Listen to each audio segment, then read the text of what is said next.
Приветствую. Говорит Макс Вольф.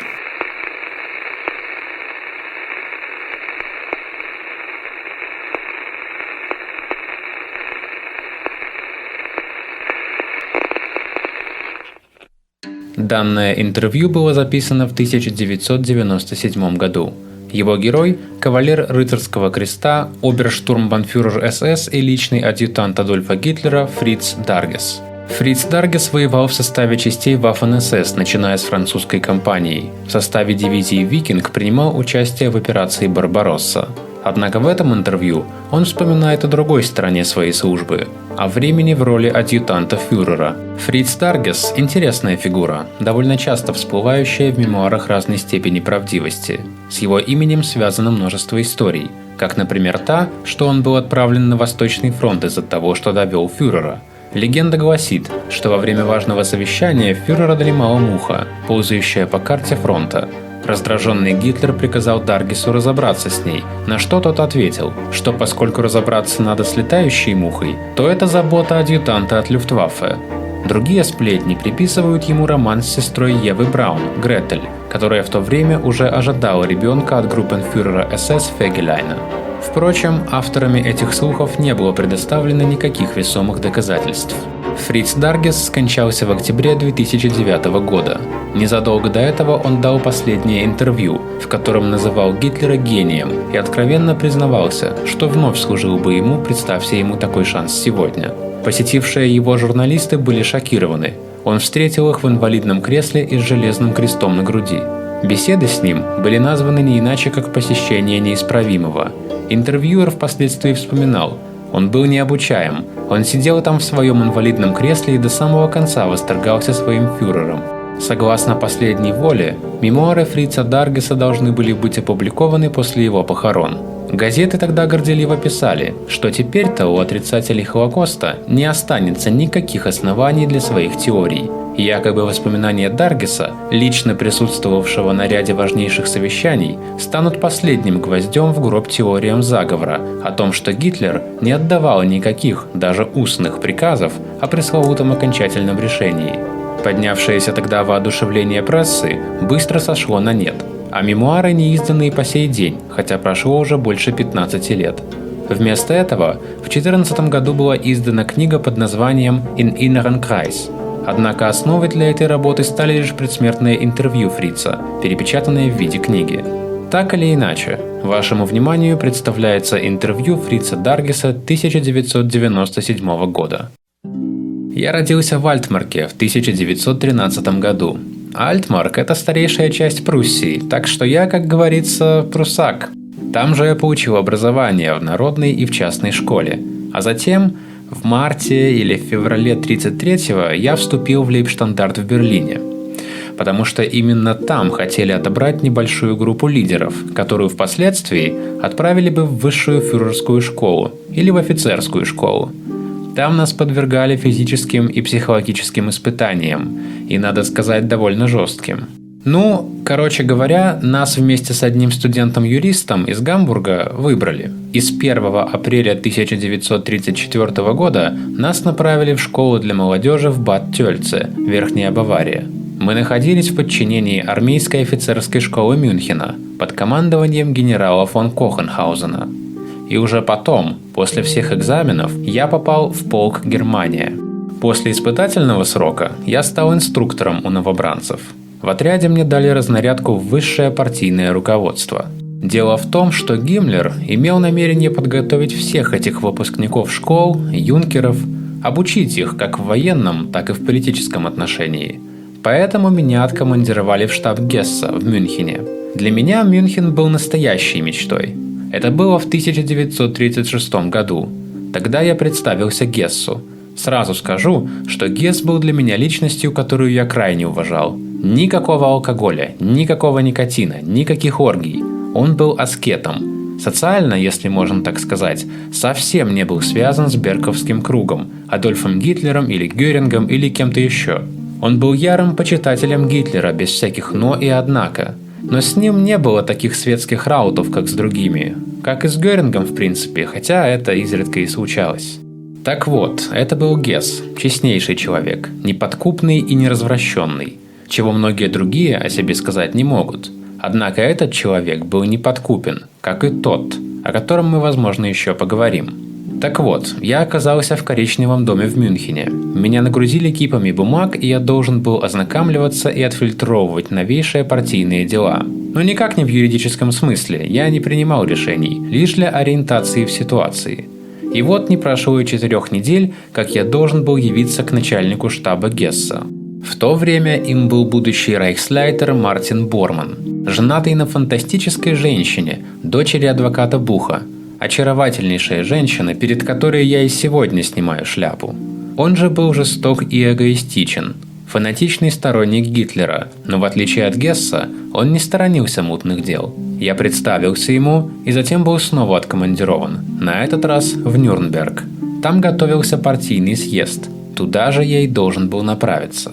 Вы будете приданы организационному штабу и должны быть осведомлены о каждой дорожке и о каждом уголке, потому что когда начнется съезд партии, вы будете располагаться в одном отеле с фюрером и должны быть всегда готовы для консультирования или чего-то еще. Если бы только сегодня кто-то услышал что-то такое. Но мы были молоды и не боялись сильных мира сего, так что я принял это. И вот, когда партийный съезд начался, я явился на этаж фюрера. Оказаться там, будучи простым смертным, да к тому же быть встреченным рукопожатием. Так вот, я получил комнату в дальнем конце коридора и буквально жил на первитине. Вы слышали о первитине? Это средство, которое даже быка будет держать на ногах по 24 часа в сутки. Ну а я был довольно небольшим бычком. Только так это можно было себе представить, потому что я всегда должен был быть на посту. Всегда были какие-то мелкие деликатные задания, которые я получал, и которые я не хотел бы рассматривать здесь. Я не буду о них распространяться. Но не подумайте, моя миссия была положительной, если можно это так сформулировать. Когда все закончилось, Адольф Гитлер уехал со своим штабом.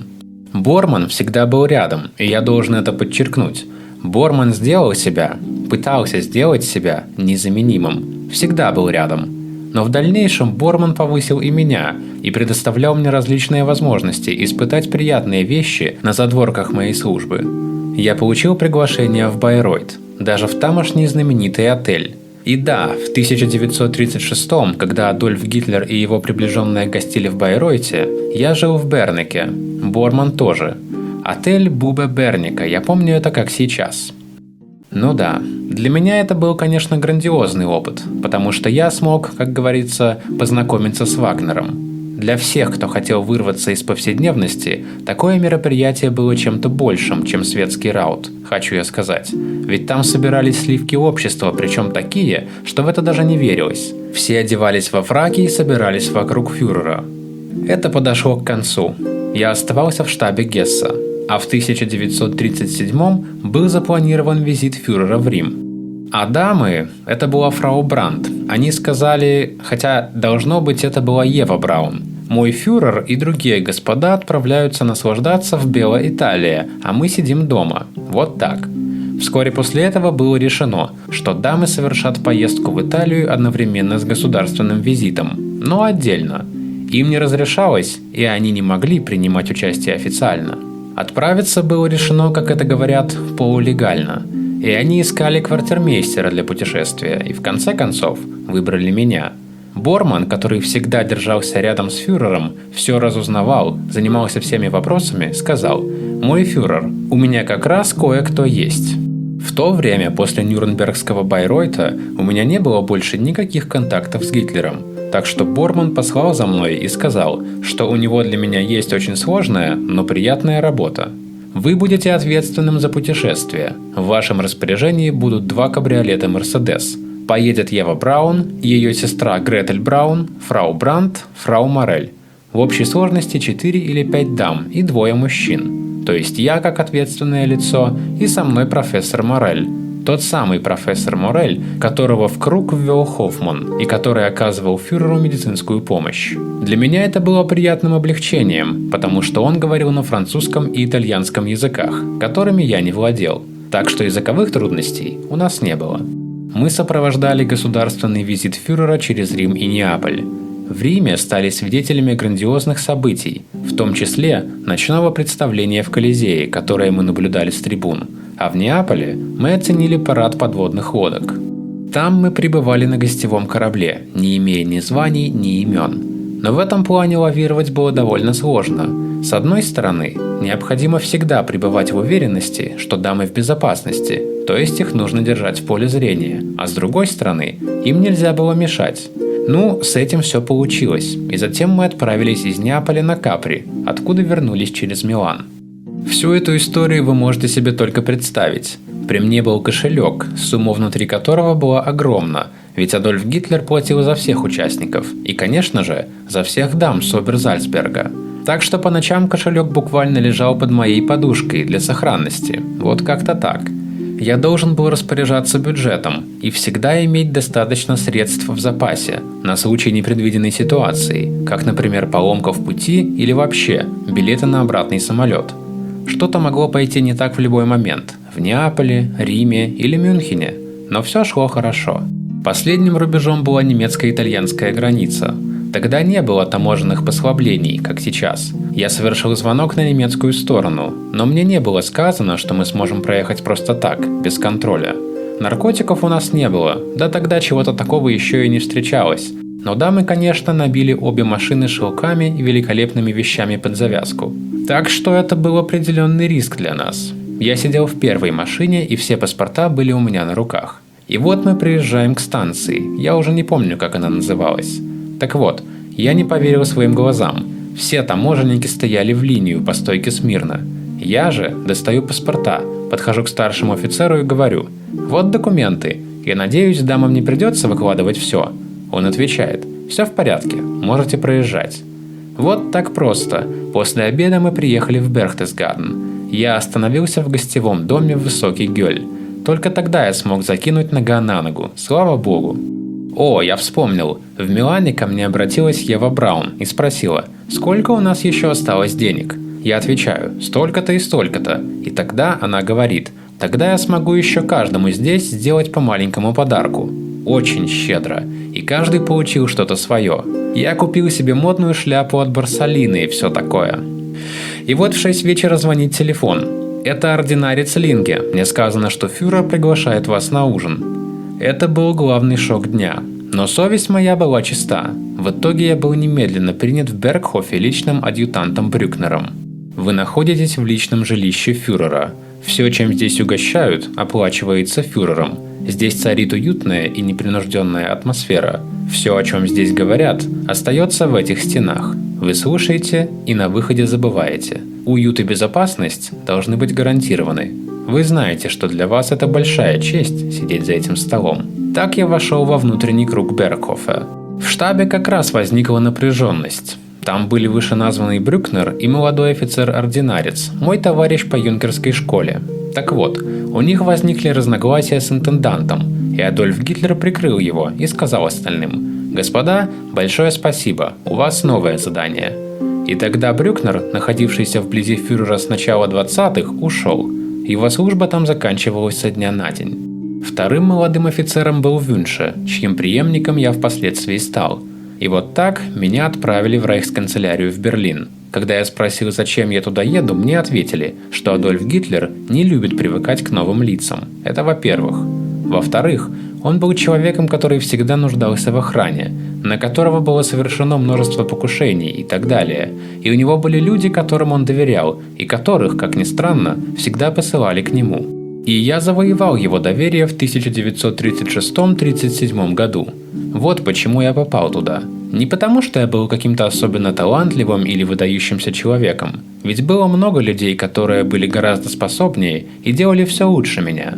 Но в отличие от некоторых других военных адъютантов, оберста Люфтваффе фон Беллова, адмирала фон Путкамера, генерала Шмунда, майора Энгеля, я в 1942 году вернулся в войска. Я прошел обучение на бронетанковых курсах и затем участвовал в Восточном походе, в русской кампании, в качестве командира бронетанковой роты. Мы прошли вплоть до Кавказа, где сейчас снова идет война. Но там наше наступление остановилось, и все окончилось Сталинградом. Там я был подбит и тяжело ранен. Короче говоря, в этой связи я снова вернулся в штаб и был направлен в Вольфшанце. Я оставался в Вольфшанце до середины 44-го, и затем вернулся в войска, в свой полк. За 14 дней до июльского покушения я был откомандирован в свой полк. В бой я вел батальон, а затем и полк, с которым я остался до конца войны и попал в плен. Таким образом, я не застал покушения. Возможно, это спасло меня, потому что я обычно стоял там, где взорвалась бомба. Не знаю, всем ведь известно, что это был летний домик на бетонных столбах, поэтому изоляции не было, да еще и окна были открыты, так как было жарко. Но вот мой преемник был выброшен взрывной волной прямо через окно. Вот такая моя история, короче говоря. История моего становления. Касательно слухов о Еве Браун и ее сестре. Вы знаете, что я впервые познакомился с Евой Браун, Гретель Браун и другими дамами во время той поездки в Рим, Италию. И тогда у меня тоже не было с ними отношений. Но однажды, слегка выпив, когда речь зашла о Еве и Гретель Браун, я сказал что-то вроде, что не хочу быть шурином фюрера. Я знаю, что, возможно, из этого потом плелись слухи. Это обрывки фактов, которые впоследствии будут раскручивать Шрёдер или кто-то там еще. Никто ни в чем не может быть уверен. Короткий вопрос. Ваше мнение о Еве Браун? Как бы вы описали ее сегодня? Ева Браун была внешне красивой девушкой, как говорится. Одевалась как кукла Барби, шик и все такое. Дружелюбная, очень дружелюбная, вежливая, всегда с веселым лицом. Резюмируя, могу сказать лишь позитивно. Лишь позитивно. Она не вела себя так, как будто была первой леди. Я не могу ничего сказать об их отношениях наверняка, ведь тогда он не был женат. Но я могу сказать, что она была его спутницей жизни. И у меня был исключительно вежливый, хороший с ней контакт. Я ограничивался встречами с ней в Бергхофе, когда меня приглашали на ужин или что-то в этом роде. В остальном же я ее даже не встречал. Во время всех официальных встреч она, как говорится, изгонялась на верхний этаж. Она никогда не появлялась на официальных приемах, когда, к примеру, принимали послов и тому подобное. И когда произошла история с Гессом, и министры, фельдмаршалы и прочие приезжали в Бергхоф, ее никогда не было на виду. Кем был Вальтер Френц? Френц был в чине обер-лейтенанта Люфтваффе, начиная с польской кампании, а дальше в качестве фоторепортера при штабе. Он всегда был рядом, когда Адольф Гитлер путешествовал, в том числе на своем командном поезде. Я был там. У каждого из нас было свое купе, и Френц тоже был там. Также и Френц входил в Бергхофский круг, так как он уже общался с Лени Рифеншталь еще до Третьего Райха. Он и позднее был в контакте с фрау Рифеншталь. Я же посетил его 3 или 4 года назад на Боденском озере. Френц был очень сдержанным молодым человеком, которого очень ценили в той среде. Он говорил, что знал Шпеера еще до 1933 года. Так что я бы сказал, что он был частью круга еще до того, как был откомандирован в Бергхоф. Что вы скажете о Бормане? Я скажу так. Борман – обученный фермер. Это хорошо известно. Он был управляющим поместьем в Мекленбурге. Да, я думаю, в Мекленбурге. С самого начала он был настроен правоэкстремистски, был в Черном Райхсвере и тому подобное. Он был чрезвычайно амбициозным человеком, который в конце концов дослужился до должности заместителя или секретаря фюрера в своей партийной карьере, а также до начальника штаба Гесса. Это была чрезвычайно высокая должность, которую он занимал благодаря своей работоспособности и своим амбициям. Но и он шел по головам и вел закулисную игру. Например? И я не могу назвать никаких имен, но я знаю, что он не позволял гауляйтерам и другим высокопоставленным лицам приближаться к фюреру или являться к нему с докладом. Он просеивал и отсеивал, и это было легко, потому что во время войны фюрер был занят военными делами. Поэтому для решения повседневных задач он всегда предпочитал прислушиваться к Борману, который давал ему сжатую информацию, как личный референт. И на мой взгляд, Борман злоупотреблял и этим. Потому что он говорил: «Фюрер желает». И кто вообще мог это проконтролировать? Ведь фюрер желает, это приказ фюрера и так далее. В этом смысле он был серым кардиналом. Борман также приказал построить и орлиное гнездо, и кофейный дом. Интересно узнать, кто за это заплатил. Думали ли они вообще об этом в то время? Существовало, и это никогда не упоминалось в публичных дискуссиях, я не знаю, стоит ли нам ворошить это. Если я скажу это вам, вы должны держать это при себе. Существовал фонд Адольфа Гитлера в немецкую экономику. Счетом владел Борман. Я знаю, так как был свидетелем, как он иногда заполнял чеки на десятки тысяч рейхсмарок для финансирования Оберзальцберга и тому подобных вещей. Я не знаю, построил ли он орлиное гнездо по просьбе фюрера. По моему мнению, он просто поставил его перед свершившимся фактом, просто навязав его. Но что тут сказать? Чайный домик был действительно прекрасным объектом. Профессор Фиг был в то время руководителем строительства, и Мартин Борман, несомненно, навязал его фюреру.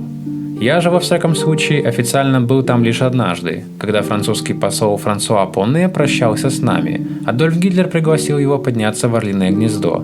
А Франсуа Поне был невероятно элегантным и красноречивым французом, великим человеком. Прощаясь, он потом сказал: «Господа, берегите фюрера», — сказал он, — «чтобы с ним ничего не случилось». Это жест вежливости, но его переполняли чувства. Вот так чувствуешь себя, когда находишься там, наверху. Кем была фрау-профессор Герди Трост?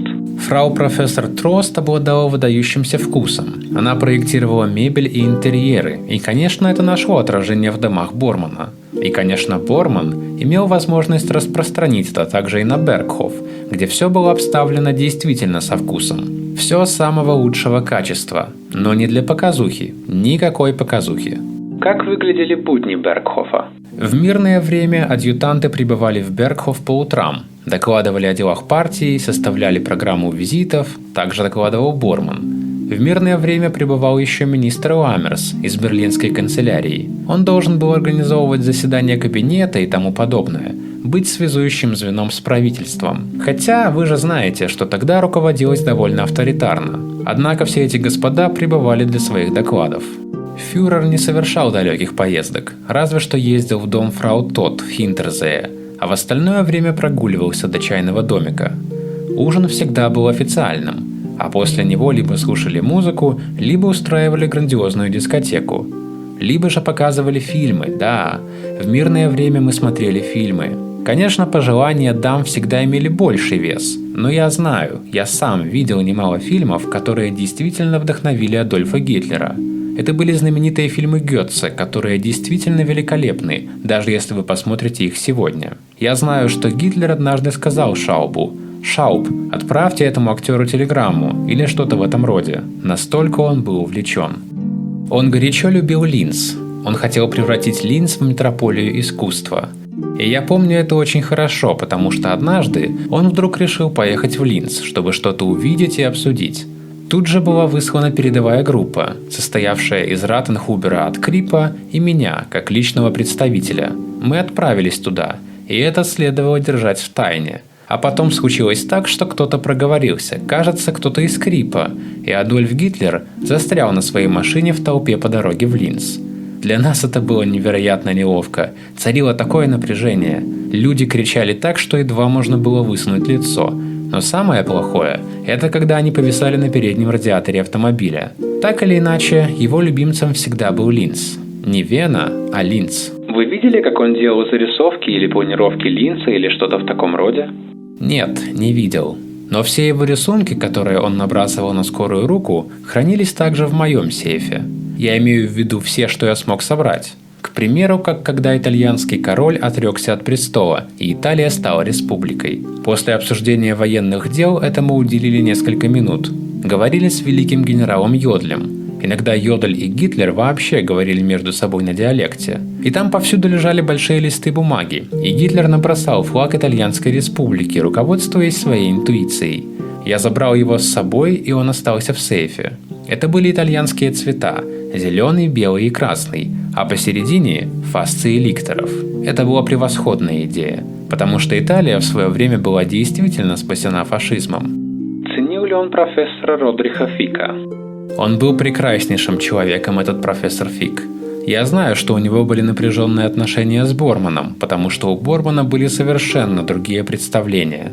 А профессор Фик не хотел с ним соглашаться, так что он был очень независимым человеком.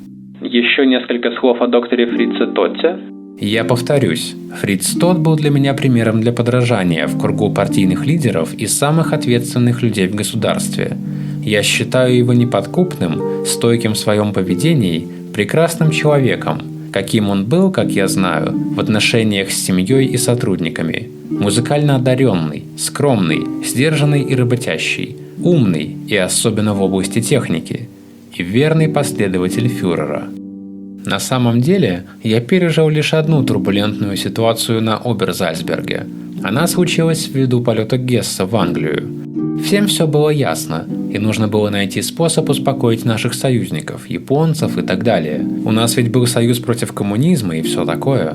Поскольку японцы, должно быть, были раздражены, когда вдруг услышали, что заместитель Гитлера улетел в Англию, чтобы передать предложение о мире, потому что сначала нужно было вести переговоры по этой теме с японцами и итальянцами. И тогда родилась идея объявить Гесса сумасшедшим. Единственной причиной было желание успокоить итальянцев и японцев. Вот в чем была причина. И я помню, как стало известно, что Гесс улетел ночью. Утром один из адъютантов Гесса позвонил мне и сказал: «Говорит адъютант заместителя фюрера, мне нужно с вами поговорить». Затем он сказал: «Мне срочно нужно увидеть фюрера». Я ответил: «Я не уверен, вам, наверное, придется позвонить Шаубу и тому подобное». И затем начался полнейший переполох, как будто кто-то палкой разворошил осиное гнездо. Все накатывало и накатывало, отдельные встречи с министрами, Борман и так далее. Все, что я знаю, это то, что адъютанты вообще не имели к этому никакого отношения. Мы лишь наводили мосты, то тут, то там. Помню также, как там, на Оберзальцберге, в большом зале состоялась присяга в верности, на которой все тогдашние фельдмаршалы, а их было всего несколько человек, выстроились в линию. И когда вошел фюрер, рейхсмаршал Герман Геринг засвидетельствовал фюреру свою клятву верности. Да, это произвело на меня большое впечатление. А мы стояли в стороне. Там не было адъютантов, даже Бормана не было, никого подобного там не было.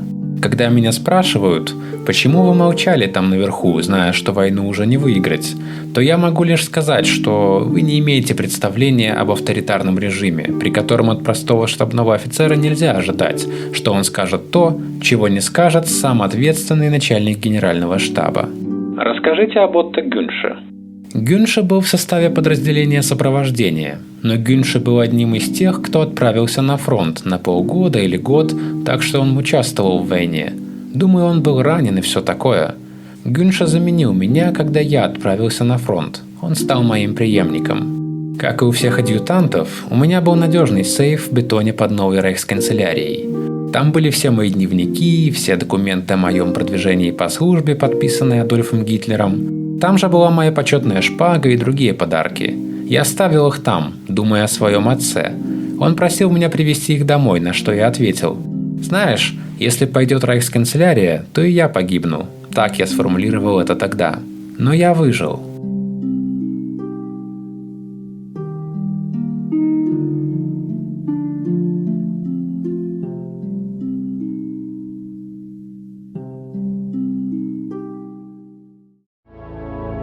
Благодарю, что досмотрели данный фильм до конца.